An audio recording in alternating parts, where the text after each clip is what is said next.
یہ پھر بند کر دیجیے گا۔ السلام علیکم ورحمۃ اللہ وبرکاتہ۔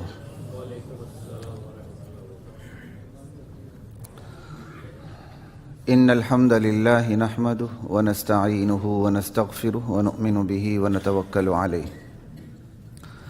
ونعوذ باللہ من شرور انفسنا ومن سیئات اعمالنا من يهده الله فلا مضل له ومن يضلله فلا هادي له ونشهد أن لا إله إلا الله وحده لا شريك له ونشهد أن محمدا عبده ورسوله أما بعد فأعوذ بالله من الشيطان الرجيم بسم الله الرحمن الرحيم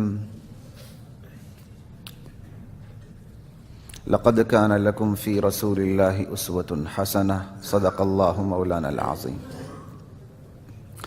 حضرات محترم، سیرت النبی کے حوالے سے مکی دور پہ ہماری بات جاری ہے۔ اللہ کی ذات مجھے، آپ کو، ہم سب کو نبی کریم صلی اللہ علیہ وسلم کی سیرت کو اپنی سیرت، صورت کو اپنی صورت بنانے کی اللہ توفیق عطا فرمائے۔ مکی دور پہ بات جاری تھی، نبی علیہ السلام کے جو تبلیغ کے مراحل تھے ان پہ ہماری بات ہو رہی تھی کہ پہلے 3 سال خفیہ تبلیغ کے تھے اور بعد کے جو سال تھے وہ اعلانیہ تبلیغ کے تھے۔ کوشش میری تھی کہ آج میں طائف تک پہنچ جاؤں، لیکن بہت مشکل ہے کہ آج طائف پہ بات ہو سکے۔ نبی علیہ السلام نے جو دعوت کا کام شروع کیا، اس پر جو آگے سے رد عمل ہوا، اس پہ انشاءاللہ آج بات میں مکمل کرنے کی کوشش کروں گا۔ اور اس پہ گزشتہ جمعے بھی کافی بات ہو چکی ہے کہ آپ کو تضحیک کا نشانہ بنایا گیا، آپ پہ ایمان لانے والوں کو مذاق کا نشانہ بنایا گیا، استہزاء کا نشانہ بنایا گیا، توہین کی گئی، شاعر کہا گیا، ساحر کہا گیا، جادوگر کہا گیا، کاہن کہا گیا، مجنون اور دیوانہ کہا گیا، کذاب کہا گیا۔ سارے کے سارے الزامات آپ پہ انہوں نے ختم کر ڈالے۔ لا الہ الا اللہ۔ لیکن رد عمل جو تھا، جو بہت خطرناک رد عمل تھا، وہ تھا آپ صلی اللہ علیہ وسلم پر فرقہ واریت کا الزام۔ سورہ مدثر کی روشنی میں آپ کو بتا چکا ہوں کہ یہ الزام لگانے والا بندہ ولید بن مغیرہ تھا، حضرت خالد بن ولید کے والد۔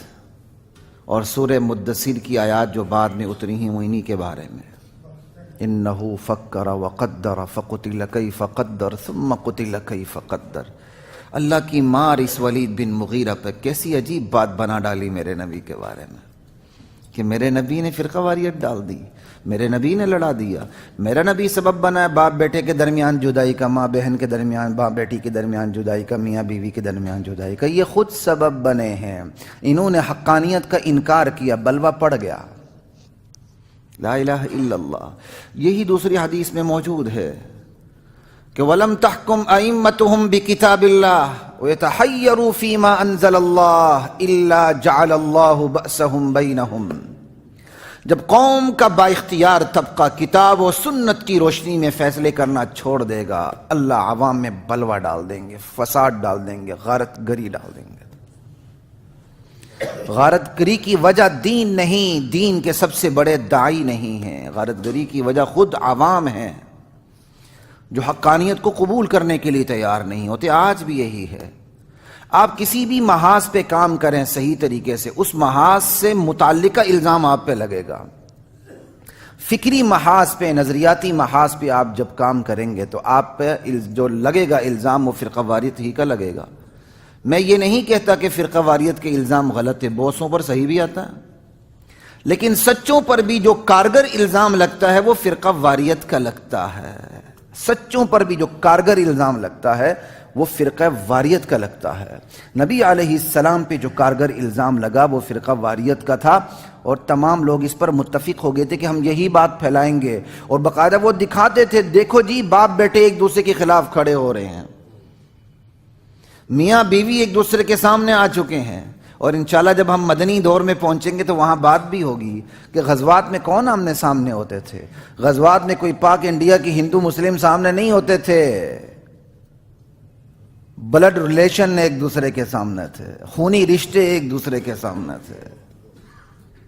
اس صورتحال میں فرقہ واریت کا الزام کتنا کارگر تھا آپ اندازہ کر لیں، لیکن یہ کاغذ دانش مندوں کے سامنے نہیں تھا، انہی لوگوں کے سامنے تھا جو اپنے آپ کو حد سے زیادہ غیر جانبدار بنا لیتے ہیں۔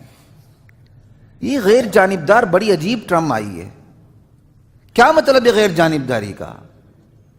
آپ جانبداران حق میں سے بنے، پھر تو غیر جانبداری کی سب سے بڑا لیول یہ ہے، پھر آپ قرآن کا بھی انکار کر دیں، غیر جانبدار بنے، نیوٹرل ہو کے بات کریں۔ کوئی قرآن پہ اعتراض کرتا ہے تو پھر آپ سننے کے لیے تیار ہو جائے، ہاں بھائی شاید ان کی بات سچی ہو، سن لو یار، حرج کیا ہے؟ ارے اللہ کے بندو، جو طے شدہ بات ہوتی ہے اس پہ انگلی نہیں رکھی جاتی۔ غیر جانبداری کا بھی اپنا ایک خاص مفہوم ہے، اس سے آگے کوئی غیر جانبداری نہیں ہے۔ جب آپ کو بات سمجھ میں آ جاتی ہے، آپ کو غیر جانبدار رہنے کا حق شریعت دینے کے لیے تیار نہیں ہے۔ جب تک آپ بات کو سمجھتے نہیں، آپ یہاں بھی دیکھیں وہاں بھی دیکھیں، ٹٹولیں، اپنی عقل کی روشنی میں، کامن سینس کی روشنی میں، وزڈم کی روشنی میں سوچیں۔ قرآن کوئی چیستان نہیں ہے، کوئی یونان کا یا مغرب کا فلسفہ نہیں ہے کہ آپ کو سمجھنا ہے۔ قرآن تو الف با تا سا سے بھی زیادہ آسان ہے، اے بی سی سے بھی زیادہ آسان ہے۔ قرآن کے حقائق بدیہی حقائق ہیں، بدیہی حقائق کے لیے تو دلائل کی بھی ضرورت نہیں ہوتی ہے، آپ پڑھتے چلے جاتے ہیں، وہ حقیقت آپ کے دل میں اترتی چلی جاتی ہے۔ آسمان اوپر ہے، کوئی آپ کو دلیل دینے لگے گا؟ زمین آپ کا فرش آپ کے لیے بچھونا بنی ہوئی ہے، کیا آپ کو دلیل کا انبار لگا دیں گے؟ آپ دلیل کا انبار نہیں لگاتے، آپ کہتے ہیں اس کے لیے دلیل کی ضرورت ہی نہیں ہے۔ اللہ کی وحدانیت، آسمان ہمارے اوپر ہے، اس سے بھی کہیں زیادہ کھلی ہوئی ہے۔ اللہ کے رسول کی رسالت اور ختم نبوت، زمین ہمارے لیے بچھونا بنی ہوئی ہے، اس سے بھی زیادہ بے پردہ ہوئی ہے ہمارے سامنے۔ لا الہ الا اللہ۔ یہ غیر جانبداری کا ہم نے بڑا عجیب مفہوم لے لیا ہے، اور اس سے سب سے برا فائدہ میڈیا کے اوپر اٹھایا جاتا ہے۔ ایسے غیر جانبدار بن جاتے ہیں کہ جو حق کا کانٹا ہے وہی نکل جاتا باہر۔ مسلمان بن کے ایسے سوالات اٹھاتے ہیں کہ الامان والحفیظ بندہ سوالات سننے کی بھی تاب نہیں رکھتا۔ امام ابو حنیفہ تو فرماتے ہیں جو ختم نبوت پر دلیل مانگے وہ بھی کافر ہے۔ بات رہ کیا گئی؟ بات کی تو بات لمبی ہو جائے گی، ہم آگے چلتے ہیں۔ آپ پہ فرقہ واریت کا الزام لگا، بڑا کارگر الزام تھا۔ آگے دیکھتے ہیں ایک اور الزام کیا لگا، اور آپ کے بارے میں اس محاذ آرائی ہوئی، اس کی مختلف صورتیں کون سی ہیں۔ ایک اہم ترین صورت محاذ آرائی کی یہ تھی کہ آپ سے سودے بازی کی کوشش ہوئی، آپ کی نیت کو ٹٹولا گیا اور آپ کی وزڈم پہ اٹیک کیا گیا۔ لا الہ الا اللہ۔ تو وہ سنی ہے، سرداران قریش ہیں، محفل لگا کے بیٹھے ہوئے ہیں، جما کے بیٹھے ہوئے ہیں حرم شریف میں۔ لا الہ الا اللہ۔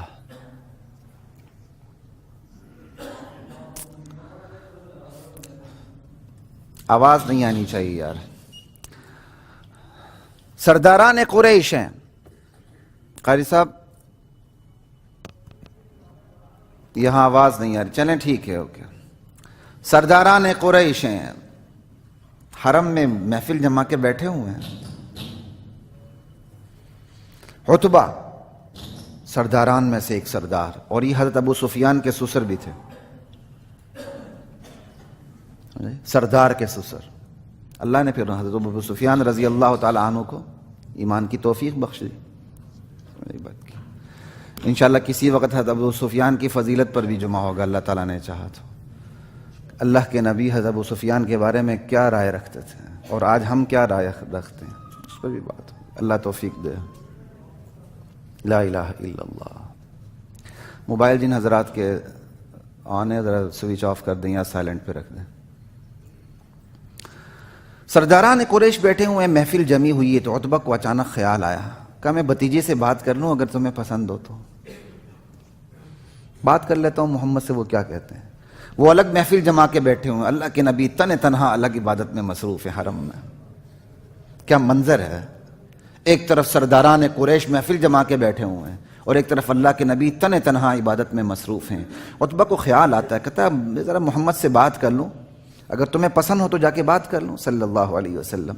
شاید کوئی آمادگی ہو جائے، کوئی مذاکرات ہو جائیں. کہتے ہیں نا یہ مذاکرات آخری وقت تک چھوڑنے نہیں چاہیے کیونکہ اس میں فائدہ اسی کا ہوتا ہے جو حق پہ نہیں ہوتا. اکثر ایسے ہوتا ہے. کیوں؟ جو حق پہ نہیں ہے اس کو تو کچھ جاتا نہیں ہے نا، وہ تو آخری وقت تک مذاکرات پہ رہتے رہتے کچھ نہ کچھ حاصل کر لے گا تو حق کا بیڑا غرق ہو جاتا.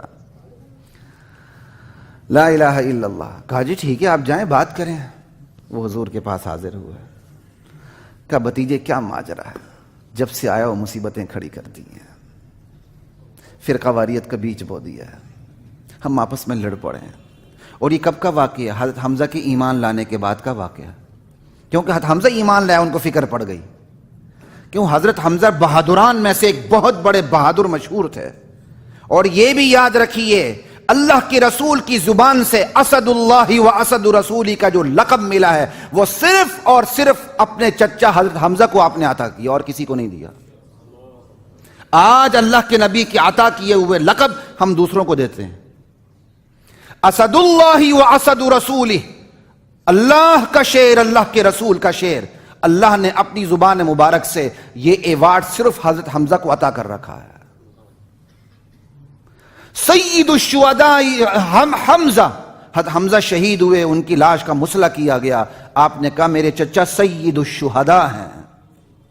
یہ آپ نے ایوارڈ کسی اور کو نہیں دیا، نہیں دیا، نہیں دیا. کان کھول کے سن لیں، ہمارے نبی کی بات حرف آخر ہے بس. ہم پتہ نہیں کس قسم کے سنی ہو گئے، ہمیں بالکل سمجھ نہیں لگتی. پتہ نہیں ہمیں اپنے نظریات کا، فکر کا کوئی پتہ نہیں ہے. نبی کی بات جہاں بات آ جائے بات ہی ختم ہو گئی. لا الہ الا اللہ. حضرت حمزہ ایمان لا چکے تھے، ابھی حضرت عمر ایمان نہیں لائے تھے. کھلبلی مچ چکی تھی، سرداران قریش کو فکر پڑ چکی تھی. آگے حضرت عتبہ نے آ کے حضور سے کہا بیٹا کیا بات ہے، بھتیجے کیا بات ہے؟ مصیبت آ گئی ہے، فرقہ واریت آ گئی، ہم آپس میں لڑ پڑے ہیں.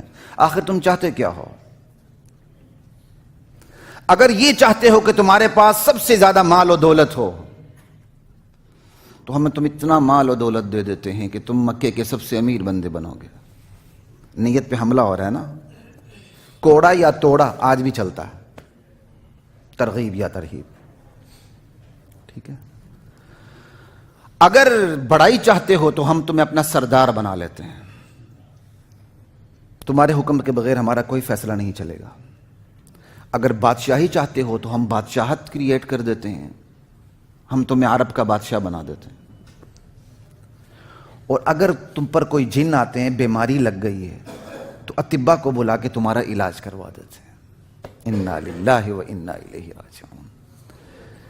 پہلے جو 3 الزامات ہیں ان میں نیت پہ حملہ ہے. مال و دولت چاہتے ہو، سرداری چاہتے ہو، بادشاہت چاہتے ہو. اور جو آخری بات ہے کہ کوئی بیماری لگی تو علاج کروا دیتے ہیں. یہ آپ کی توہین ہو رہی ہے، آپ کی وزڈم پہ اٹیک ہو رہا ہے. جب بندہ اس لیول پہ اترتا ہے نا تو صاحب دانش پھر جواب نہیں دیتا ہے ایسے جاہلانہ سوالات کے. وہ اپنی بات سامنے رکھ کے سائڈ پہ ہو جاتا ہے. کیوں؟ پھر ایسی جاہلانہ باتوں کا کوئی جواب نہیں ہے. یہ جواب دینا ہی کمزوری. کیوں؟ یہ تو بالکل آیا راچے بیاں، یہ تو ہے ہی غلط. اللہ کے نبی نے بات سنی تو کہا ابو الولید، ولید کے ابو بات سنو. آپ نے سورہ حامیم سجدہ کی آیت تلاوت کرنی شروع کر دی ان 4 سوالات کے جواب میں. اب سنیے، میں صرف ترجمہ عرض کروں گا کیونکہ تشریح کا وقت نہیں. میں ترجمہ عرض کر کے پھر میں نے آگے جانا ہے. آج اس پہ بات مکمل کرنے کی کوشش کرنی ہے. حامیم تنزیل من الرحمن الرحیم. 4 سوالات کو ذہن میں رکھیے اور جواب کو بھی ذہن میں رکھیے گا. حامیم تنزیل من الرحمن الرحیم. یہ میرا کلام نہیں، یہ تو اللہ کا کلام ہے. کلام بھی اس ذات کا ہے جو رحمان و رحیم ہے. اس کی رحمت کا تقاضا ہے کہ یہ کلام اتر رہا ہے. اور تم میں سے ایک شخص کا انتخاب ہوا ہے، تمہارے اندر سے. کتاب فصلت آیاتہ. یہ کتاب ایسی نہیں کہ کوئی چیزتان ہو، اس کی آیات کھول کھول کے بیان کر دی گئی ہیں. کوئی ایچ پیچ نہیں ان میں. یہ کوئی ایسا آئین نہیں کہ موم کی ناک کو جو مرضی جہاں مرضی اس کو گھسیٹتا چلا جائے. کوئی ایچ پیچ نہیں ہے اس کے اندر. فصلت آیاتہ لقوم یعلمون. کس کے لیے؟ جو جاننا چاہتے ہیں. جو علم رکھنا چاہتے ہیں، جو جانتے ہیں.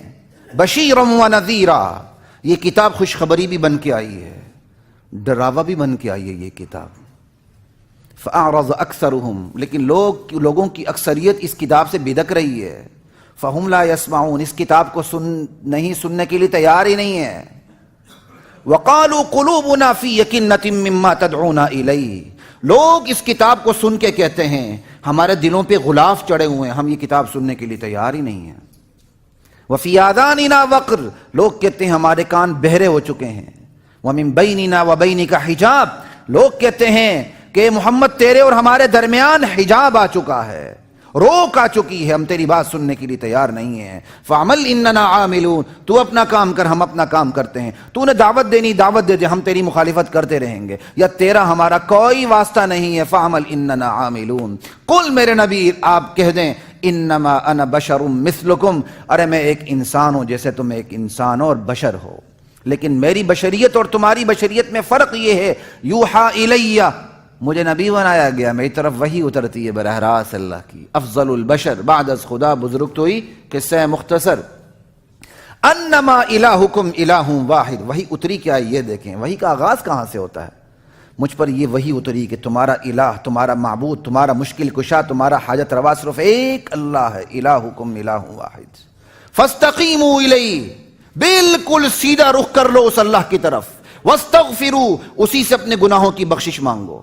وویل للمشرکین، ہلاکت ہو مشرکین کے لیے. الذین لا یؤتون الزکاۃ، جو تزکیہ نہیں کرتے، اپنے آپ کو پاک کر کے شرک سے پاک نہیں ہوتے، زکوٰۃ نہیں دیتے. وہم بالآخرۃ ہم کافرون، اور آخرت کا وہ انکار کرتے ہیں. ان الذین آمنوا وعملوا الصالحات، البتہ جو لوگ ایمان لا چکے ہیں، میدان عمل میں اتر چکے ہیں، لہم اجر غیر ممنون، ان کے لیے اللہ کے ہاں نہ ختم ہونے والا اجر ہے. قل، میرے نبی کہہ دیں، اَإِنَّكُمْ لَتَكْفُرُونَ بِالَّذِي خَلَقَ الْأَرْضَ فِي يَوْمَيْنِ، تم اس ہستی کا انکار کرتے ہو جس نے زمین صرف 2 دن میں بنائی ہے. وَتَجْعَلُونَ لَهُ أَنْدَادًا، تم اس ہستی کا انکار کرتے ہو اور اس کے ساتھ تم شریک ٹھہراتے ہو جس نے زمین صرف 2 دن میں بنائی ہے. ذَلِكَ رَبُّ الْعَالَمِينَ، ایسی صفات والا ہے میرا پروردگار کائنات کا پالنہار. وَجَعَلَ فِيهَا رَوَاسِيَ، پھر زمین بنانے کے بعد اللہ نے اس پر سے پہاڑ جما دیے ہیں. من فوقها وبارک فیہا، پھر زمین میں اللہ تعالیٰ نے برکتیں رکھ ڈالی ہیں. اس میں کیڑے مکوڑے کو بھی غذا ملتی ہے، اس میں تو سائنس کو بھی غذا ملتی ہے، نہ ختم ہونے والی دنیا ہے. وقدر فیہا اقواتہا، اس میں اللہ تعالیٰ نے ہر مخلوق کی غذا زمین میں رکھ دی ہے. کیا کچھ نہیں نکلتا زمین سے، کتنی معدنیات. اب اس پر موقع نہیں، میں صرف ترجمہ عرض کر رہا ہوں جو اللہ تعالیٰ نے عتبہ کو اللہ تعالیٰ کے نبی نے عتبہ کو جواب دیا ہے. فی 4 ایام، یہ سارے کام 4 دن میں اللہ نے مکمل کی. زمین 2 دن میں، پھر زمین میں جو خزانے رکھے وہ 2 دن میں. لا الہ الا اللہ. سواء للسائلین، یہ مانگنے والوں کے لیے، منگتوں کے لیے، یہ سب کچھ منگتوں کے لیے جو منگتے ہیں. کیوں منگتا؟ مخلوق تو ہے ہی منگتا، وہ دے کیسے سکتی ہے. ثم استوى الى السماء، پھر اللہ آسمان کی طرف متوجہ ہوا. وہی دخان، آسمان کیا تھا؟ دھواں تھا. فقال لها وللارض ائتيا طوعا او كرها، اللہ تعالیٰ نے آسمان کو کہہ دیا، زمین کو کہہ دیا آ جاؤ، چاہو یا نہ چاہو. وہ خود بخود وجود میں آتے چلے گئے. یہاں زمین کا پھر دوبارہ ایک تذکرہ کیا. اللہ تعالیٰ نے کسی آرکیٹیکٹ کی طرح یہ نہیں کیا، کسی مزدور کی طرح، انجینئر کی طرح نہیں کیا. پہلے نقشہ بنایا، اس کے بعد سب کچھ کیا. ایک اگر درزی بھی اگر ایک قمیض سینی شروع کر دیتا ہے تو اس کے ساتھ اس کی پوری کشتی ہوتی ہے، یا درزی جیت کے صحیح بنا دیتا ہے یا درزی ہاتھ کی قمیض غلط بنتی ہے. اللہ تعالیٰ کے ہاں ایسا کام نہیں ہوا. اللہ تعالیٰ نے کہا دھواں تھا، کہا بن جاؤ، گلیکسیز بن گئی، کہکشاں بن گیا، سورج بن گیا، چاند بن گیا، سب کچھ بن گیا. قالتا اتینا طاعین فقضاہن 7 سماوات، اللہ تعالیٰ نے 7 آسمان بنائے 2 دن میں. 7 آسمان 2 دن میں بنایا. وَتَجْعَلُونَ لَهُ وَأَوْحَى فِي كُلِّ سَمَاءٍ أَمْرَهَا، اللہ بنائے اور پھر اپنا قانون نہ دے، یہ کیسے ہو سکتا ہے؟ ہر آسمان نے اس کا قانون اسے وحی کر دیا کہ اس آسمان میں یہ قانون چلے گا. اللہ کا قانون، اللہ کی غیرت ہے. اللہ کی غیرت کو چیلنج نہیں کرنا چاہیے. اور جس دھرتی پہ اللہ کا قانون نہ چلے وہ دھرتی کبھی بھی خوش قسمت نہیں ہو سکتی. اس لیے تو ہمارا آدھا سے زیادہ حصہ کٹ گیا, 55% بنگال ہو کے بنگلہ دیش بن گیا. ایک الگ پوری کہانی ہے. اللہ اکبر. آگے چلتے ہیں. فَإِنْ أَعْرَضُوا وَزَيَّنَّا السَّمَاءَ الدُّنْيَا بِمَصَابِيحَ وَحِفْظًا, اللہ تعالیٰ نے اس آسمان دنیا کو چراغوں سے مزین کر دیا. وَحِفْظًا, اللہ تعالیٰ نے اس کو مضبوط کر دیا. ذَلِكَ تَقْدِيرُ الْعَزِيزِ الْعَلِيمِ, یہ عزیز و علیم ذات کا لگا بندہ منصوبہ ہے. فَإِنْ أَعْرَضُوا فَقُلْ أَنذَرْتُكُمْ صَاعِقَةً مِثْلَ صَاعِقَةِ عَادٍ وَثَمُودَ, میں تمہیں ڈرا رہا ہوں. اگر تم اس وقت اعراض کرو گے تو تمہیں میں ایک ایسے عذاب سے ڈرا رہا ہوں جو عذاب عاد و سمود پہ آیا تھا. عتبہ نے جیسے ہی سنا آپ کے منہ کے سامنے ہاتھ رکھ دیا, محمد رحم کرو ہمارے اوپر. اور عتبہ نے بعد میں یہ وجہ بھی بیان کی سرداران قریش کو, میں نے منہ پہ ہاتھ رکھنے کی کوشش اس لیے کی محمد جو بات کرتا ہے وہ پوری ہو جاتی ہے, کہیں ایسا نہ ہو کہ ہم پر اللہ کا عذاب آ جائے. اذ جاءتهم الرسل من بین ایدیہم ومن خلفہم اللہ تعبدوا الا اللہ, ان قوموں کے پاس اللہ کے رسول آئے, آگے سے پیچھے سے ہر طرف سے رسول آئے اور ہر تدبیر اختیار کی ان کو سمجھانے کی. اور سب سے پہلے کیا پیغام دیا؟ اللہ تعبدوا الا اللہ, اللہ کے سوا کسی کی عبادت نہیں کرنی. لا الہ الا اللہ. قالوا لو شاء ربنا لانزل ملائکۃ فانا بما ارسلتم به کافرون, قوموں نے جواب دیا اگر اللہ ہماری ہدایت چاہتا تو تم نہ آتے, نبیوں کو کہا, پھر ہم پہ فرشتے اترتے. تم جس پیغام کے ساتھ بھیجے گئے ہو, جو تم کہتے ہو ہم بھیجے گئے, ہم اس کا انکار کرتے ہیں. تو پھر ہوا کیا؟ فاما عاد فاستكبروا في الارض بغیر الحق, قوم عاد نے ناحق تکبر کیا. وقالوا من اشد منا قوة, اور دنیا میں نعرہ لگا دیا ہم سا کوئی زوراور ہو تو سامنے آیا. اولم يروا ان اللہ الذي خلقهم هو اشد منهم قوة, کیا ان کو یہ نہیں بات سوجھی کہ جس اللہ نے ان کی تخلیق کی وہ ان سے زیادہ طاقتور ہے. وَكَانُوا بِآيَاتِنَا يَجْحَدُونَ, یہ لوگ ہماری آیات کا انکار کرتے رہے. پھر ہوا کیا؟ فَأَرْسَلْنَا عَلَيْهِمْ رِيحًا صَرْصَرًا فِي أَيَّامٍ نَحِسَاتٍ, ہم نے ان پر منحوس دنوں کے اندر ان پر پے در پہ طوفان بھیجے. لا الہ الا اللہ. منحوس دن کیوں کہا؟ یہ نہیں کہ دن منحوس تھے تو عذاب آیا, نہیں, عذاب آیا تو یہ ان کے لیے دن منحوس بن گئے, یہ بات ہے. فی ایام نحسات لنذیقہم عذاب الخزی فی الحیات الدنیا, تاکہ دنیا کا یہ عذاب ان کو ذلیل کر دے. ولعذاب الآخرۃ اخزی, قیامت میں چھوٹ نہیں, قیامت میں اس سے بھی زیادہ ذلیل کرنے والا عذاب ملے گا. وَهُمْ لَا يُنصَرُونَ, کہیں سے ان کی مدد نہیں ہوگی. وَأَمَّا ثَمُودُ, جہاں تک قوم سمود کی بات ہے, فَهَدَيْنَاهُمْ, ہم نے انہیں بھی راستہ دکھایا. فَاسْتَحَبُّوا الْعَمَىٰ عَلَى الْهُدَىٰ, لیکن انہوں نے ہدایت کے بدلے میں اندھے پن کو اختیار کیا. فَأَخَذَتْهُمْ صَاعِقَةُ الْعَذَابِ الْهُونِ بِمَا كَانُوا يَكْسِبُونَ, پھر ہمارے اچانک ذلیل کرنے والے عذاب نے ان کے کرتوتوں کی پاداش میں ان کو پکڑ لیا. وَنَجَّيْنَا الَّذِينَ آمَنُوا وَكَانُوا يَتَّقُونَ, ایمان والوں کو اور اہل تقوی کو ہم نے بچا لیا. وَيَوْمَ يُحْشَرُ أَعْدَاءُ اللَّهِ إِلَى النَّارِ, وہ دن یاد رکھنے کے قابل ہے جب اللہ ان سب کو دوزخ میں لے جانے کے لیے جمع کریں گے. فَهُمْ يُوزَعُونَ, پھر ٹھہرا کے رہیں گے, ٹھہرو, تمہاری نسلوں کو بھی آنے دو, تم سب کو ہم اکٹھے پھینکیں گے اور ایک ساتھ حساب لیں گے. حتی اذا ما جاؤوہا, اور جب یہ قوم ہمارے پاس یہ ساری نسلیں ایک ساتھ آئیں گی, شہد علیہم سمعہم, ان کے کان ان کے خلاف گواہی دیں گے. وابصارہم, ان کی آنکھیں ان کے خلاف گواہی دیں گی. وجلودہم بما کانوا یعملون, اور ان کی کھالیں ان کے خلاف گواہی دیں گی. وقالوا لجلودہم لما شہدتم علینا, ایسے میں یہ اپنی کھالوں کو کہیں گے, ارے کمبخت کھال, تو ہم اپنے خلاف گواہی دے رہی ہے, تو ہمارے خلاف گواہی دے رہی, جلنا تم نہیں ہے. قالوا انطقنا اللہ الذی انطق کل شیء. اللہ اکبر. یہ پور یہ جوڑ یہ کھال جواب دے گی, یہ کھال جواب دے گی. اس اللہ نے ہمیں قوت گویائی عطا کر دی ہے جس نے آج ہر چیز کو گویا کر دیا. اللہ اکبر وَهُوَ خَلَقَكُمْ أَوَّلَ مَرَّةٍ، اسی اللہ نے پہلی مرتبہ تمہیں پیدا کیا تھا. وَإِلَيْهِ تُرْجَعُونَ، آج تم اسی کی طرف چلتے جا رہے ہو. وَمَا كُنْتُمْ تَسْتَتِرُونَ أَن يَشْهَدَ عَلَيْكُمْ سَمْعُكُمْ وَلَا أَبْصَارُكُمْ وَلَا جُلُودُكُمْ. دنیا کے اندر تو جب تم جرائم کرتے تھے اور چھپ کے جرم کرتے تھے، تمہارے خیال میں بھی یہ نہیں تھا کہ ایک دن آئے گا تمہارے اپنے کان تمہارے خلاف گواہی دیں گے، تمہاری اپنی آنکھیں تمہارے خلاف گواہی دیں گی، تمہاری اپنی کھال تمہارے خلاف گواہی دے گی. بلکہ تم تو یہ گمان کرتے تھے وَلَكِنْ ظَنَنْتُمْ أَنَّ اللَّهَ لَا يَعْلَمُ كَثِيرًا مِمَّا تَعْمَلُونَ، بلکہ تم یہ خیال کرتے تھے ہمارے بہت سے اعمال کا تو اللہ کو پتہ بھی نہیں چلتا. ایک فرقہ ہے، اس کا عقیدہ ہے وہ خدا کو بدا سمجھتے ہیں. بدا، خدا کو بدا سمجھنے کا مطلب یہ ہے خدا کو بہت سی جزئی باتوں کا پتہ ہی نہیں چلتا. انا للہ و انا الیہ راجعون، یہ اسی کے اوپر پوری آیت فٹ آ رہی ہے. تم تو یہ سمجھتے تھے ہماری بہت سی باتوں کو اللہ کو پتہ ہی نہیں چلتا. وَذَلِكُمْ ظَنُّكُمُ الَّذِي ظَنَنْتُمْ بِرَبِّكُمْ أَرْدَاكُمْ، یہی وہ تمہارا گمان ہے جو تمہیں لے ڈوبا. فَأَصْبَحْتُمْ مِنَ الْخَاسِرِينَ، اور تم گھاٹے پانے والوں میں سے ہوگے. فَإِن يَصْبِرُوا فَالنَّارُ مَثْوًى لَهُمْ، اب تم صبر کرو نہ کرو آگ تمہارا ٹھکانہ ہے. وَإِن يَسْتَعْتِبُوا فَمَا هُمْ مِنَ الْمُعْتَبِينَ، اور اگر تم دوزخ سے نکلنا چاہو، دنیا میں پلٹنا چاہو، توبہ کرنا چاہو، تمہاری کوئی توبہ قبول نہیں ہوگی. تمہیں نکلنے نہیں دیا جائے گا، تمہیں پلٹنے نہیں دیا جائے گا. وَقَيَّضْنَا لَهُمْ قُرَنَا، یہ بدبخت وہ ہیں جو جہنم میں جا رہے ہیں.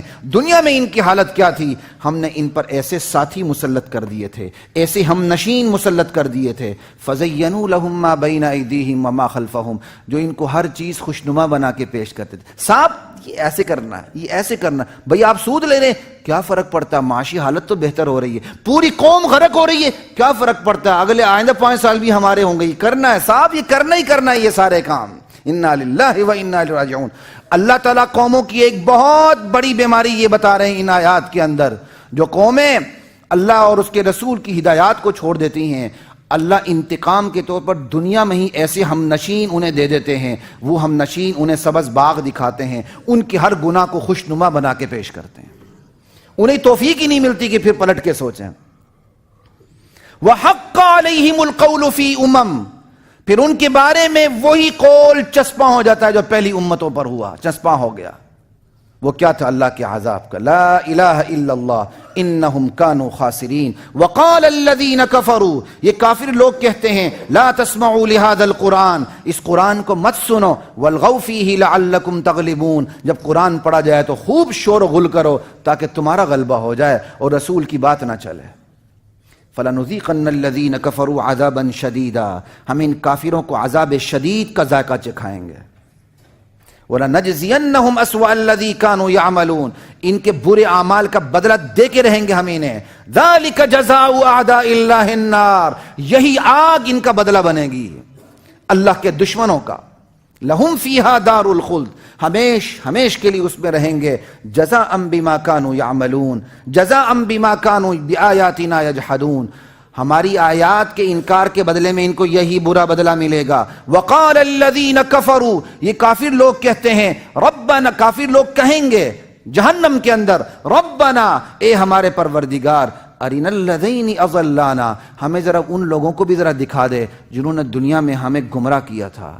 اضلانا من الجن والانس، جنات اور انسان میں سے جن لوگوں نے ہمیں دنیا میں گمراہ کیا تھا، یا اللہ ذرا ہمیں ہمارے سامنے تو ان کو کر دے. نجعلہما تحت اقدامنا، تاکہ ہم انہیں اپنے پاؤں تلے کچل دیں. لیکونا من الاسفلین، ہم انہیں ذلیل کر کے رکھ دیں. یہ جہنمی کہیں گے. اس لیے آج کان کھول لیں، آج آنکھیں کھول لیں، قبر میں کوئی بھی نہیں آئے گا. ان الذین قالوا ربنا اللہ، البتہ وہ لوگ جنہوں نے اللہ کی بڑائی کا اعلان کر دیا. ثم استقاموا، پھر ثابت قدمی کا مظاہرہ کیا. تتنزل علیہم الملائکہ، دنیا کی زندگی میں بھی ان پر فرشتے اترتے ہیں. وہ فرشتوں کی آوازیں کانوں سے نہیں ٹکراتی، دل میں اتر جاتی ہیں. وہ موت کے وقت بھی استقبال کریں گے، وہ قبر سے نکلنے وقت بھی استقبال کریں گے، وہ میدان حشر میں بھی استقبال کریں گے. لا الہ، اللہ مجھے اور آپ کو اس میں شامل فرمائے، آمین. اللہ تخافوا ولا تحزنوا، خوف نہ کرو، غم نہ کرو. وابشروا بالجنہ، اور خوش ہو جاؤ جنت کی بشارت سے. التی کنتم توعدون، جس کا وعدہ تم سے دنیا میں کیا جاتا تھا. نحن اولیاؤکم فی الحیات الدنیا وفی الآخرہ، ارے ہم ہی تمہارے ولی ہیں دنیا کی زندگی میں بھی، آخرت میں بھی ہم ہی تمہارے ساتھی ہیں. وَلَكُمْ فِيهَا مَا تَشْتَهِي أَنفُسُكُمْ، جنت میں تم جو چاہو گے ملے گا. وَلَكُمْ فِيهَا مَا تَدَّعُونَ، اور جس چیز کا تقاضا کرو گے، ڈیمانڈ کرو گے، وہی تمہیں وہاں پوری تمہاری ڈیمانڈ پوری کی جائے گی. نُزُلًا مِّن غَفُورٍ رَحِيمٍ، ارے بڑے بڑے ہوٹلز میں ڈیمانڈ پوری نہیں ہوتی، کہا یہ انسان کی میزبانی نہیں ہوگی، یہ رب غفور الرحیم کی میزبانی ہوگی، جو چاہو گے وہ ملے گا. ایک دیہاتی نے حضرت تھانوی رحمہ اللہ سے کہا کہ حضرت جی جنت میں حقہ بھی ملے گا. کہا خدا کی قسم تم حقے کو طلب کرو گے، اللہ پاک کی قسم اللہ تمہیں حقے کی نعمت بھی، حقہ بھی وہاں دے دیں گے، لیکن اللہ کی قسم تم حقے کی طلب کبھی بھی نہیں کرو گے. وَمَنْ أَحْسَنُ قَوْلًا مِّمَّنْ دَعَا إِلَى اللَّهِ، اس سے اچھی بات کس کی بات ہو سکتی ہے جو اللہ کی طرف لوگوں کو بلائے. وَعَمِلَ صَالِحًا، خود نیک اعمال پہ اترے. وَقَالَ إِنَّنِي مِنَ الْمُسْلِمِينَ، اور اعلان کر دیا ارے میں تو تابعداروں میں سے ہوں اللہ کے. وَلَا تَسْتَوِي الْحَسَنَةُ وَلَا السَّيِّئَةُ، اللہ کی بارگاہ میں نیکی بدی برابر نہیں. ادفع باللتی ہی احسن، بدی کا جواب اچھے طریقے سے دیا کرو، جو سب سے اچھا طریقہ ہے. فَإِذَا الَّذِي بَيْنَكَ وَبَيْنَهُ عَدَاوَةٌ كَأَنَّهُ وَلِيٌّ حَمِيمٌ، بدی کا جواب اچھی طرح تم دیا کرو گے، اچھے طریقے سے، نیکی سے، تو جس کی اور تمہارے درمیان عداوت ہے وہ تمہارا جگری دوست بن جائے گا. اب دیکھیں نا، عتبہ بدی کر رہا تھا، نیت پہ بھی حملہ آور ہو رہا تھا. ٹھیک، آخری آیات ہیں. عتبہ نیت پہ بھی حملہ آور ہو رہا تھا نبی علیہ السلام کی، اور وزڈم پر بھی اٹیک کر رہا تھا. اللہ کے نبی کتنا اچھا جواب دے رہے ہیں اس کو. کہا وَمَا يُلَقَّاهَا إِلَّا الَّذِينَ صَبَرُوا، یہ صرف کہ آپ بدی کا جواب نیکی سے دیں، یہ انہیں ملتی ہے جن کے اندر صبر کا پیمانہ ہوتا ہے، صبر کا مادہ ہوتا ہے. ورنہ ایک آدھ بار تو میں اور آپ بھی صبر کر لیں گے. زندگی میں تسلسل کے ساتھ کوئی آپ سے بدی کرے اور آپ اس کے مقابلے میں نیکی کریں، یہ کم خوش نصیبوں کو نصیب ہوتا ہے. اللہ مجھے اور آپ کو اس صف میں شامل فرمائے. وَمَا يُلَقَّاهَا إِلَّا الَّذِينَ صَبَرُوا، ارے یہ صفت کے بدی کے مقابلہ آپ نیکی سے کریں، یہ کسی کو نصیب نہیں ہوتی، صرف صبر کرنے والوں کو نصیب ہوتی ہے. وَمَا يُلَقَّاهَا إِلَّا ذُو حَظٍّ عَظِيمٍ، ارے یہ صرف نصیبے والے کو نصیب ہوتی ہے. اللہ اکبر. وَإِمَّا يَنزَغَنَّكَ مِنَ الشَّيْطَانِ نَزْغٌ فَاسْتَعِذْ بِاللَّهِ، اگر شیطان کوئی تمہیں اکساہٹ دینے کی کوشش کرے، اللہ کی پناہ میں آ جاؤ شیطان کے مقابلے میں. إِنَّهُ هُوَ السَّمِيعُ الْعَلِيمُ، وہ سب باتوں کو جانتا ہے، سب کی پکار کو دور و نزدیک سے سنتا ہے. إِنَّهُ هُوَ السَّمِيعُ الْعَلِيمُ وَمِنْ آيَاتِهِ اللَّيْلُ وَالنَّهَارُ وَالشَّمْسُ وَالْقَمَرُ، اس پروردگار کی نشانیوں میں سے یہ دن ہے، رات ہے، شمس و قمر ہے. لا تسجدوا للشمس ولا للقمر، یہ تو خود شمس و قمر مخلوق ہیں، تم نے نہ سورج کو سجدہ کرنا ہے اور نہ چاند کو سجدہ کرنا ہے. واسجدوا للہ الذی خلقہن ان کنتم ایاہ تعبدون، صرف ایک اللہ کو سجدہ کرنا ہے اگر تم واقعی میں اس کی عبادت کرتے ہو. فإن استکبروا، اور اگر یہ لوگ تکبر میں آ کے بات نہ مانیں، فالذین عند ربک یسبحون لہ باللیل والنہار وہم لا یسأمون، وہ فرشتے جو اللہ کے ہاں ہیں وہ دن رات اس کی تسبیح بیان کرتے ہیں، تھکتے نہیں. چند لوگوں کی حقیقت کا انکار کرنے سے حقیقت بدلتی نہیں. آیت نمبر 38 تک میں نے ترجمہ عرض کر دیا. عتبہ نے آپ سے تین چار سوالات کر کے آپ سے سودے بازی کرنی چاہیے. اللہ کے نبی نے یہاں 38ویں آیت تک پڑھ کے آپ نے سجدہ کیا، سجدے سے سر اٹھا کے کہنے لگے ابو الولید میں نے آپ کو جواب دے دیا. لا الہ الا اللہ. یہاں تک آپ نے پڑھا، سجدہ کیا اور کہا ابو الولید میں تمہیں جواب دے چکا ہوں. لا الہ الا اللہ. کتنی بڑی بات، کتنی بڑی بات. اللہ اکبر، اللہ اکبر. اب یہ کیا کہتے ہیں، جواب دے دیا. عتبہ اٹھا، واپس سرداران کی محفل میں گیا. عتبے کو جب آتے ہوئے دیکھا سرداران نے کہا واللہ عتبہ جو چہرہ لے کر گیا تھا وہ چہرہ لے کے واپس نہیں آیا، لگتا ہے کوئی جادو چل گیا ہے. استغفر اللہ. عتبہ آیا، کہا بھائی کیا بات ہوئی؟ کہا دیکھو سنو، یہ جو میرا بھتیجا بات کر رہا ہے نا، یہ شاعری بھی نہیں ہے، یہ ساحری بھی نہیں ہے، یہ کہانت بھی نہیں ہے. واللہ جو میں ابھی کلام سن کے آ رہا ہوں یہ کلام رنگ لا کے رہے گا. اپنے ہاتھوں کو اس کے خون سے رنگین نہ کرو، اسے اس کے حال پہ چھوڑ دو. اگر کسی اور نے اس کا اپنے ہاتھ خون سے رنگین کر دیے تو کم سے کم تم اپنے بھائی کے قتل میں ملوث نہیں ہوگے. اور اگر یہ غلبہ پا گیا تو اس کی بادشاہی تمہاری بادشاہی، اس کی عزت تمہاری عزت. سرداران نے کہا عتبہ تم پہ جادو چل گیا محمد کا صلی اللہ علیہ وسلم. کہا جو میرے دل میں بات تھی وہ میں نے بتا دی، آگے تمہاری مرضی. عتبہ پھر بھی ایمان نہیں لایا، یہ بھی یاد رکھیں. عتبہ ایمان نہیں لایا بلکہ قتل ہو گیا ایک غزوے میں. انشاءاللہ جب مدینے پہنچیں گے تو وہاں بات کریں گے، اللہ تعالیٰ نے چاہا. تو حضرات محترم، یہ مکی دور میں نے پورے قرآن کریم سے آیت آپ کے سامنے رکھی کہ آپ سے یہ سودے بازی کی کوشش ہوئی. آگے چلتے ہیں، وقت کم ہے، میں اس کو انشاءاللہ آج نپٹانے کی کوشش کرتا ہوں تاکہ ہم اگلے جمعے طائف تک پہنچنے کی کوشش کریں. لا الہ الا اللہ. اب یہ سودے بازی بھی ناکام ہو گئی.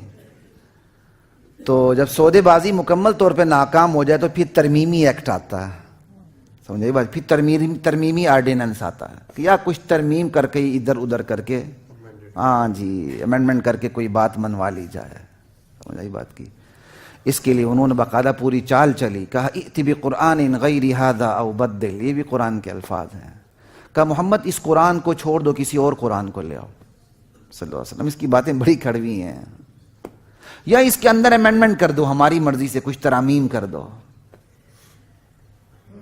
لیکن آج بھی دنیا یہی چال چلتی ہے نا، آج بھی دنیا یہی چال چلتی ہے. مذاکرات کے میز پر جب قومیں آمنے سامنے بیٹھتی ہیں پھر ان کی عقل و خرد کا امتحان ہوتا ہے، ان کی دانش کا، ان کی وزڈم کا امتحان ہوتا ہے. اور میدان جنگ میں ہاری ہوئی قومیں مذاکرات کے میز پہ آ کے جیت جاتی ہیں. اور ہمارے ساتھ یہی ہوا ہے، ہمارے ساتھ یہی ہوا ہے ہر مرحلے میں. یہ مذاکرات بڑے خطرناک ہوتے ہیں، اس کے اندر ایمان چاہیے ہوتا ہے، ایمان. سمجھ آئی؟ پھر عقل کام کرتی ہے. لا الہ الا اللہ. تو ان کا یہ قرآن تبدیل کر دو، یا قرآن میں جو ہماری مرضی کی آیات نہیں ہیں ان کو نکال دو. پھر ہم اس قرآن کو ماننے کے لیے تیار ہیں. وہ قرآن کی ایک آیت ہے، میرے نبی یہ آپ کو نہیں جھٹلاتے، آپ پہ اترنے والے قرآن کو جھٹلاتے ہیں. بِآیاتِ اللہ یجحدون، یہ اللہ کی آیات کو جھٹلاتے ہیں. کیوں؟ محض آپ کی ذات کی بات ہوتی تو کبھی بھی وہ لوگ آپ کو صادق اور امین نہ کہتے. صداقت اور امانت کا ایوارڈ دینے والے جب آپ کے دشمن ہوئے تو آپ کے پیغام پہ دشمن ہوئے تھے. اب آئیے سورہ قلم کی طرف. ابتدائی چند آیات میں انہوں نے کس قسم کی سودہ بازی کی کوشش کی؟ قانون والقلم وما یسطرون. پہلے اللہ تعالیٰ اپنے نبی کا دفاع کر رہا ہے. قلم کی قسم، قلم سے لکھے جانے والے قرآن کریم کی قسم. ما انت بنعمت ربک بمجنون، میرے نبی تو اللہ اپنے پروردگار کے احسان سے تو دیوانہ نہیں ہے. وَإِنَّكَ لَأَجْرًا غَيْرَ مَمْنُونَ، تیرے لیے تو اللہ کی بارگاہ میں نہ ختم ہونے والا اجر ہے. وَإِنَّكَ لَعَلَىٰ خُلُقٍ عَظِيمٍ، اور میرے نبی آپ تو خلق عظیم، اخلاق کے سب سے بلند مرتبے پر فائز ہیں. فَسَتُبْصِرُ وَيُبْصِرُونَ بِأَيِّكُمُ الْمَفْتُونَ، یہ بھی دیکھ لیں گے اور آپ کو بھی پتہ چل جائے گا کون فتنے کا شکار ہوگا. بِأَيِّكُمُ الْمَفْتُونَ، مفتون کون ہوگا؟ إِنَّ رَبَّكَ هُوَ أَعْلَمُ بِمَنْ ضَلَّ عَنْ سَبِيلِهِ وَهُوَ أَعْلَمُ بِالْمُهْتَدِينَ، تیرا پروردگار بہت اچھا جانتا ہے کون گمراہ ہے، کون راہ راست پر ہے. فَلَا تُطِعِ الْمُكَذِّبِينَ، دین برحق کو جھٹلانے والے کے دباؤ میں نہیں آنا، آپ نے ان کی بات نہیں ماننی. اور یہ کیا بات منوانا چاہتے ہیں؟ وہ آگے بات آ رہی سودے بازی. وَدُّوا لَوْ تُدْهِنُ فَيُدْهِنُونَ، یہ چاہتے ہیں کچھ آپ اپنے جد و جہد میں نرم پڑ جائیں، ترمیم کر لیں. فَيُدْهِنُونَ، یہ بھی آپ کے ساتھ ترمیم پہ دستخط کر کے آپ کے ساتھ ہو جائیں. کھولیے تمام تفاسیر جا کے، اردو ہوں یا عربی ہوں، کیا لکھا ہوا اس آیت کے تحت. وہ آپ سے یہی بات کرنا چاہتے تھے، لا الہ، اس پہ بات نہ کریں آپ، اس سے ہمارے معبودوں کی توہین ہوتی ہے. آپ جب کہتے کوئی کچھ نہیں کرتا تو ہمارے معبودوں کی اختیار کی نفی ہوتی ہے کہ وہ نفع نقصان کے مالک نہیں ہے، وہ تقدیر کو بگاڑ نہیں سکتے، بنا نہیں سکتے. یہ آپ نے بات نہیں کرنی. اللہ کی عظمت پازیٹیولی جتنی مرضی بیان کرے، ہم آپ کے ساتھ ہیں.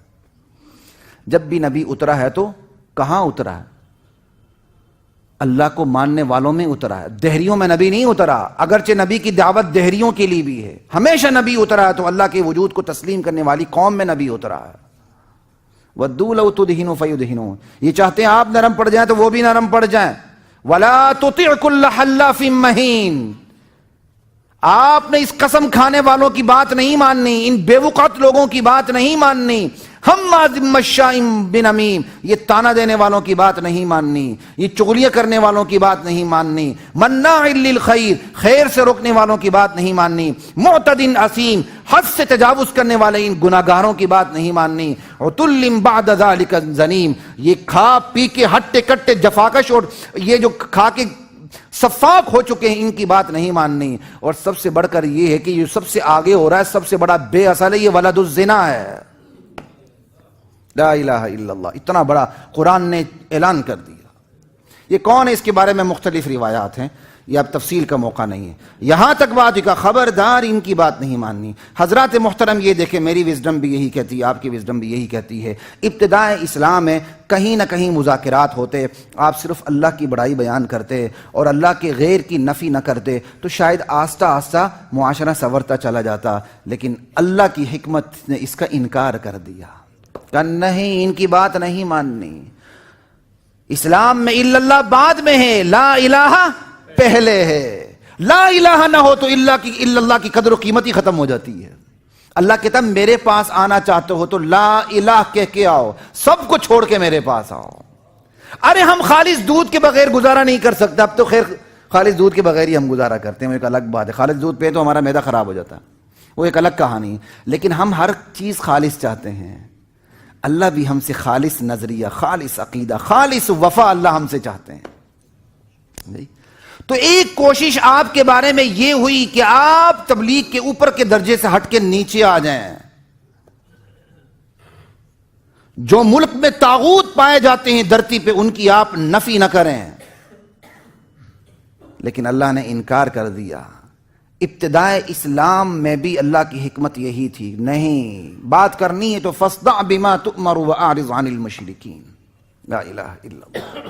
یہ سودے بازی بھی ناکام ہو گئی، اور اس کی سب سے بڑی ایک اور دلیل آپ پڑھ رہے ہیں نا، کفار کے معاشرے میں کہا جا رہا ہے قل یا ایھا الکافرون لا اعبد ما تعبدون ولا انتم عابدون ما اعبد ولا انا عابد ما عبدتم ولا انتم عابدون ما اعبد لکم دینکم ولی دین۔ کتنی بڑی برات کا اعلان ہے۔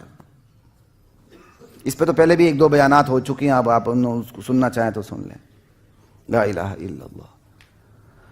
اب جو آپ پر ایک اور حربہ، سودے بازی کامیاب نہیں ہوئی، ترغیب ترہیب کامیاب نہیں ہوئی، توڑے کوڑے بھی کامیاب، کچھ بھی کامیاب نہیں ہوا، انہوں نے پھر دین برحق کے مقابلے میں متبادل پروگرام بنا لیا۔ اس کا ذکر بھی قرآن کریم میں سورہ لقمان میں جا کے دیکھیے 21واں سپارہ ہے۔ دین حق کے مقابلے میں انہوں نے متبادل پروگرام قوم کے سامنے پیش کر دیا، شراب کا، شباب کا، کباب کا، یہ متبادل پروگرام تھا۔ نظر بن حارث گزر گیا لیکن اس کا کردار آج بھی زندہ ہے، مکے کے رئیسوں میں سے ایک رئیس، اس نے بھی یہی باتیں کی کہ محمد کی دعوت کا مقابلہ نہیں ہو سکتا صلی اللہ علیہ وسلم۔ اس کی بات شاعری نہیں، ساحری نہیں، جادوگری نہیں، وہ دیوانہ نہیں، اس کی باتوں میں تو وزڈم ہی وزڈم ہے۔ کا مقابلہ کیسے کریں؟ کہا دیکھو میں کیسے مقابلہ کرتا ہوں۔ وہ ایران اور شام، یہ روم وغیرہ کے سفر پہ، عجمی ممالک کے سفر پہ جایا کرتا تھا۔ وہ سفر پہ گیا، شاہان عجم کی قصے کہانیاں خرید کے لے آئے۔ اس وقت کا میڈیا تھا نا، اس وقت بھی میڈیا تھا، آج بھی میڈیا، شکلیں ذرا ایڈوانس ہو جاتی ہیں بس۔ شاہان عجم کی کہانیاں خرید کے لے آیا، عشق کی، محبتوں کی۔ آج بھی ایسے ہی ہوتا ہے نا، نام نہاد بڑے لوگ اپنی زندگی کا سارا پول کھول دیتے ہیں کہ انہوں نے اپنے بچپن میں کیا گل کھلائے تھے، تاکہ ان کی پوتے پوتیاں نواسے نواسیاں پڑھیں کہ ان کے پردادا جان اس دور میں کیا کرتے رہے ہیں۔ انا للہ و انا الیہ راجعون۔ ہم اپنا گریبان چاک کر کے رکھ دیتے ہیں پوری قوم کے سامنے، دیکھو ہم یہ کرتے رہے ہیں۔ اللہ میری اور آپ کی حفاظت فرمائے۔ اب یہ دیکھیں یہاں کیا ہو رہا ہے۔ نظر بن حارث گیا اور شاہان عجم کے قصے کہانیاں خرید کے لے آیا، اور پھر اس نے لونڈیاں بٹھا دیں، اس وقت کے شرفا ناچ گانوں میں نہیں کیا کہتے ہیں، ناچ گانے خود ڈانس نہیں کیا کرتے تھے، غلاموں سے، لونڈیوں سے یہ کام لیا کرتے تھے۔ آج کل کے تو شرفا ڈانس کرتے ہیں نا، اس وقت کے شرفا ڈانس نہیں کیا کرتے تھے، وہ یہ کام لونڈیوں سے لیا کرتے تھے۔ بڑے مہذب جاہل تھے، رشک آتا ہے ان کی جاہلیت پہ۔ لا الہ الا اللہ۔ تو انہوں نے کیا کہتے ہیں، شراب، شباب، کباب کی محفلیں سجائیں، شاہان عجم کے قصے پڑھے، سال لونڈیاں نچائیں۔ یعنی جس کو وہ دیکھتا تھا کہ محمد الرسول اللہ کی دعوت سے متاثر ہو رہا ہے، اس کے لیے یہ مفت سارا کیا کہتے ہیں ایک محفل کنڈکٹ کر دیتا تھا۔ کہتا دیکھو وہ خوشک دعوت اچھی ہے کہ یہ باغ و بہاراں اچھا ہے۔ انا للہ و انا الیہ راجعون۔ اور اس کا ذکر قرآن کریم میں سورہ لقمان میں موجود ہے۔ سنیے 2 آیات بات ختم ہو رہی ہے۔ وَمِنَ النَّاسِ مَن يَشْتَرِي لَهْوَ الْحَدِيثِ۔ لوگوں میں ایسے بدبخت موجود ہیں جو آلات موسیقی خرید لیتے ہیں۔ لہو الحدیث کا ترجمہ میں خود نہیں کر رہا، آلات موسیقی۔ حضرت عبداللہ بن مسعود رضی اللہ تعالی عنہ فرماتے ہیں، ہوا واللہ الغنا، اللہ پاک کی قسم، لہو الحدیث سے مراد آلات موسیقی ہیں۔ اور اللہ کے نبی کی حدیث ہے، انما بعثت بکسر المزامیر، میں آلات موسیقی توڑنے کے لیے بھیجا گیا ہوں۔ کہ کچھ ایسے بدبخت بھی لوگ موجود ہیں جو دین کا مقابلہ کیسے کرتے ہیں، لہو لعب کی چیزیں خرید لیتے ہیں، آلات موسیقی خرید لیتے ہیں، لیضل عن سبیل اللہ بغیر علم، تاکہ لوگوں کو اللہ کے راستے سے گمراہ کر دیں، اور گمراہ کرنے کے لیے اٹھیں بغیر کسی دلیل کے، بغیر کسی علم کے، اور یہ جانتے نہیں ہدایت جیسی قیمتی چیز کو چھوڑ کے کتنی بڑی گمراہی یہ خرید رہے ہیں۔ جو مفت مل رہی اسے نہیں لے رہے، جو پیسوں پہ مل رہی اسے لے رہے ہیں۔ وَيَتَّخِذَهَا هُزُوًا، اور ایسے پروگرام کر کے یہ دین حق کو مذاق بناتے ہیں، مذاق۔ اولئک لہم عذاب مہین، آج یہ اس طرح اپنے پروگرام کے ذریعے دین کو ذلیل کرنے کی کوشش کرتے ہیں، کل اللہ ان کو ذلیل کرے گا، ایسا عذاب دے گا، ذلت والا عذاب دے گا۔ وَإِذَا تُتْلَىٰ عَلَيْهِ آيَاتُنَا وَلَّىٰ مُسْتَكْبِرًا، ان بدبختوں پر جب ہماری آیات پڑھی جاتی ہیں تکبر سے منہ موڑ لیتے ہیں۔ کَأَن لَّمْ يَسْمَعْهَا، جیسے انہوں نے سنا ہی نہیں، کَأَنَّ فِي أُذُنَيْهِ وَقْرًا، جیسے ان کے کان بہرے ہو چکے ہیں۔ فَبَشِّرْهُ بِعَذَابٍ أَلِيمٍ، میرے نبی ایسے بدبختوں کے لیے عذاب کی خوشخبری دے دیں۔ اللہ کو کتنا جلال آ رہا۔ تو دین برحق کے مقابلے کے بڑے طریقے ہیں۔ آج ان 3 طریقوں پہ بات ہوئی، مکی دور کے حوالے سے سودے بازی ہوئی، دین کے اندر امینڈمنٹ کی بات ہوئی، اور ایک متبادل پروگرام کی بات ہوئی۔ تینوں طریقے آج بھی موجود ہیں، بلکہ متبادل پروگرام تو جناب علی بہت سج دھج کے پوری دنیا کے سامنے ہے۔ کہاں مسجدیں آباد ہیں، اور کہاں دیکھیں آپ کیا چیزیں آباد ہیں، آپ کے سامنے۔ کامنٹس کا وقت نہیں، وقت ختم ہو چکا ہے۔ انشاءاللہ پھر اگلی نشست میں ہم طائف تک پہنچنے کی کوشش کریں گے، یا میں طائف سے بھی آگے ہجرت تک جانے کی کوشش کروں گا۔ وصلی اللہ وسلم وبارک علی رسول اللہ۔